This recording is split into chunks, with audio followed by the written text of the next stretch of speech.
The United States Navy is at risk. Right now, this very minute. Wave after wave of unwanted intrusions capable of striking anywhere on the planet, including right here at home. The probes are invisible, but they could potentially cripple our forces with as much devastation as any bomb or missile. This is all occurring in cyberspace, the worldwide domain where communications, intelligence gathering, kinetic operations, logistics, and command and control can be threatened at network speed. But the U.S. Navy stands ready to repel this threat and to maintain superiority in this new operational domain. The cyber warriors of U.S. Fleet Cyber Command and U.S. 10th Fleet help operate and assure the security of Navy networks around the world, providing powerful cyber capabilities necessary for warfighting superiority across the full spectrum of military operations. Any entity with access to the internet can operate in cyberspace, including criminals, terrorists, hacktivists, and nations large and small. As vast as the internet has become, cyberspace is even larger, with virtually all commerce and communications passing through electronic networks. From GPS systems to wireless phones, credit card scanners to automatic climate control systems, and the U.S. power grid, all are vulnerable to cyber attack. And so is our military. Each day, the Department of Defense alone receives 6 million probes. The traditional operational domains of maritime, land, air, and space have definite boundaries that separate one from the other. But a fifth operational domain, cyberspace, crosses all domains. Cyberspace is where the battles of the future will be won or lost. 10th Fleet is no stranger to unconventional missions. In World War II, submarines were the new menace, changing the very conventions of naval combat.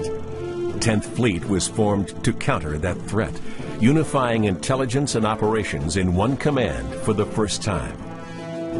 Today's 10th Fleet continues that tradition. The Chief of Naval Operations established U.S. Fleet Cyber Command and recommissioned U.S. 10th Fleet as the Navy's central operational authority for cyber, electronic warfare, networks, cryptology, signals intelligence, and information operations. This represents a landmark transition in the evolution of naval warfare, bringing information to the forefront of the Navy's 21st century arsenal. Almost every operation on board a naval vessel functions in cyberspace. It is the primary medium for Navy command and control, communications, computer, combat systems, and intelligence capabilities. All these systems must function effectively, even in the face of degradation or outright attack.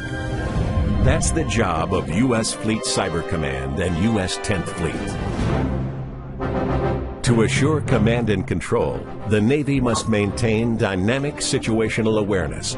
This is constant and total awareness in real time of the state of our networks and communications capabilities. I'm seeing a drop in capacity centered in the Typhoon off Japan. We need to reroute our traffic until we can make sure it's reliable. An extension of dynamic situational awareness is dynamic network defense, the ability to proactively counter intrusions or hostile acts against our networks before they disrupt our operations, and to seamlessly maintain continuity of command and control. Battlewatch, Captain. I'm detecting a large amount of traffic flowing into the 5th Fleet MOC. Sir, our network sensor grid is indicating a malicious signature there as well. I believe they're probing our premise router and are getting ready to launch a denial of service attack.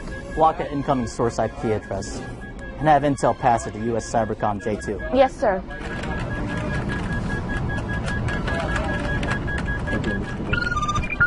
Sir, we got him. Good work. Dynamic network defense and situational awareness are necessary to enable 10th Fleet's third responsibility, full-spectrum cyberspace operations.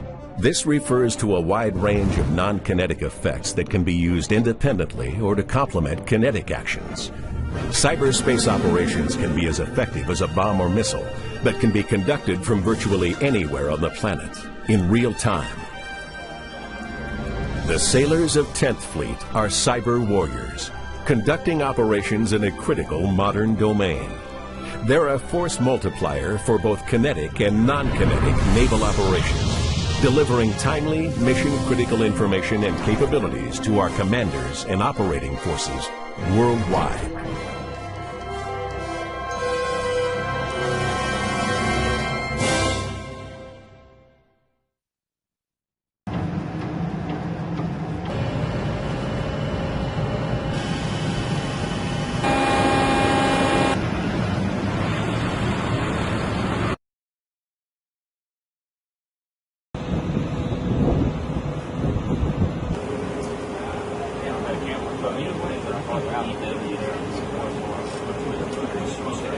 Service look better.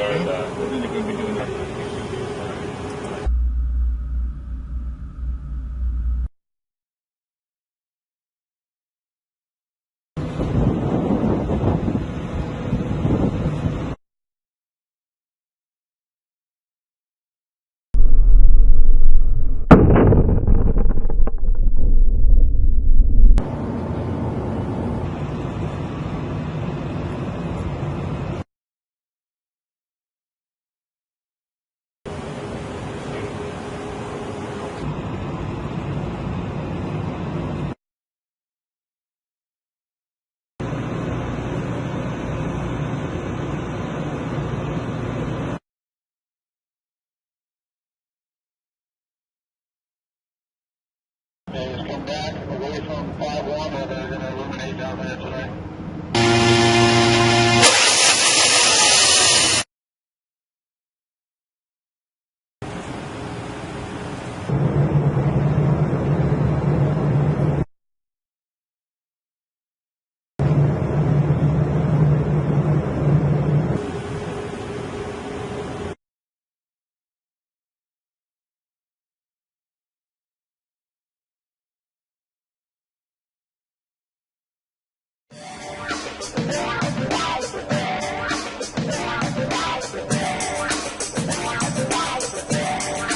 We're actually out here performing flight tests for the F-35C to open up the flight envelope and see what we can learn to get the F-35 ready for carrier evolution, launch, and recovery.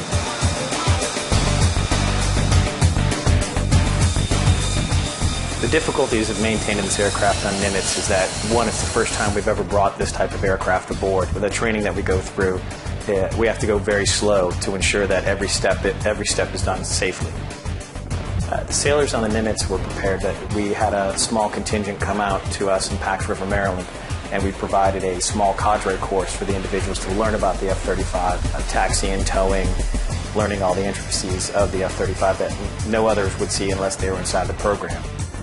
Every moment being on the deck, working on the aircraft, being around, working with the crew, bringing the aircraft up and down on the elevators. I think every day is new challenge, new excitement, and we learn something new every single day, every time we move the aircraft.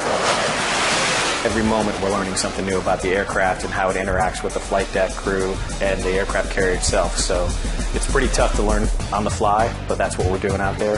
That's what we've trained for back at Pax River for the past 5 years for the aircraft. And I know everybody had the same feeling with the aircraft when it came in, it touched, it trapped. And then the next day when it launched off, it was still wonderful. It's not every day you get to make history, and we made history with the F-35C for the Navy as a whole.